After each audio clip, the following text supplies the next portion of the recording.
De quoi tu te souviens de ta situation avant d'avoir démarré ensemble? Je criais vraiment très, très fort. Il y avait des moments où j'étais plus moi. J'étais complètement perdue, en fait. On était vraiment l'un contre l'autre. On était dans la colère tous les 2. C'était vraiment très, très triste, en fait.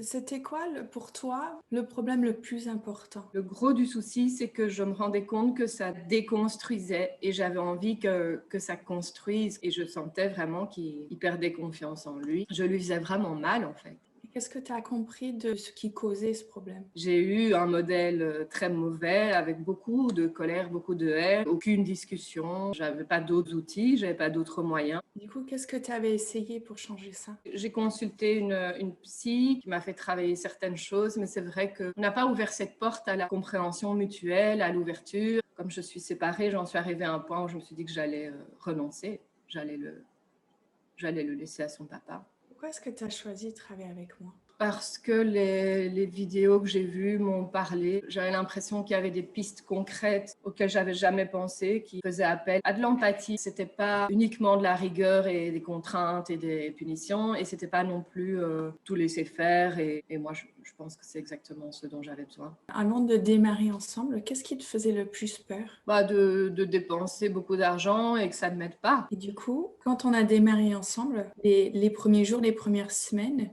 comment c'était pour toi? Moi, dès la première séance, j'étais convaincue. J'ai directement ressenti chez toi qu'il n'y avait pas d'arnaque derrière. On sent que tu as envie de transmettre ce que toi, tu as découvert et de pouvoir accéder à cette relation dont on rêve toutes. Et au fil de la formation, des éclaircissements sur des situations que je comprenais vraiment pas, des nouvelles façons de les envisager. C'est gratifiant, quoi. On se sent capable de le faire nous. Donc, qu'est-ce qui a changé pour toi dans ta vie de maman? Ben, j'ai l'impression enfin de devenir une vraie maman. Je trouve que ça s'harmonise. J'arrive à venir toucher mon empathie, même en pleine colère. Ça, j'y arrivais pas du tout avant. Je claquais la porte, je voulais même plus rien entendre. Et j'étais super triste. Déjà, je trouve que la colère, elle ne monte plus aussi fort. Je trouve que lui aussi a vraiment appris à voir parfois quand moi je suis en stress ou quand moi je suis stressée. Je trouve que c'est chouette parce qu'on est vraiment arrivé à un échange où il a son mot à dire, mais c'est pas pour ça que je suis obligée d'accepter. Il se sent mieux par rapport à des situations même qui se passent mal. Je trouve qu'il se rend compte qu'il a eu un mauvais comportement, mais que c'est pas lui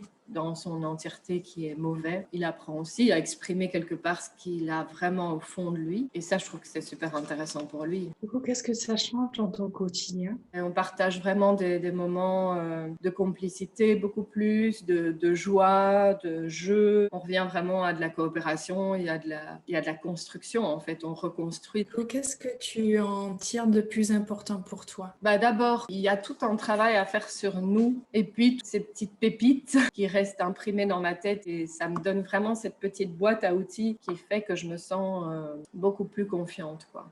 Qu'est-ce que tu te permets de faire aujourd'hui qu'avant tu te permettais pas? Mais de dire un vrai non, sans colère, sans débordement d'émotions, c'est juste non, en fait, ça me convient pas. Et là, je me sens mieux. Et les gens autour de moi sont pas fâchés parce que je dis non. Ils se disent, OK, bah voilà, c'est son avis. Et du coup, qu'est-ce que tu ressens en te disant ça? Je ressens quelque chose de clair et de logique. Je sais que c'est le bon chemin. Du coup, qu'est-ce que tu aurais envie de dire à d'autres mamans qui hésitent à se faire accompagner comme toi tu l'as fait? Qu'il faut se donner toutes les chances parce que c'est tellement important. C'est quoi qui est important? De se sentir vraiment et sincèrement sur la bonne voie. Moi, je l'ai entendu plein de fois, mais t'es une bonne maman, mais je ne le sentais pas au fond de moi. Et moi, je voyais dans ses yeux qu'il était triste et que je le blessais. Là, je sens que je fais des choses qui sont intéressantes et qui font du bien à mon enfant et qui le font grandir et qui l'amènent à être fier de lui. Qu'est-ce que ça te permet à toi personnellement? De me sentir bien, d'être fière de lui, d'être fière de moi, de la joie, du bonheur.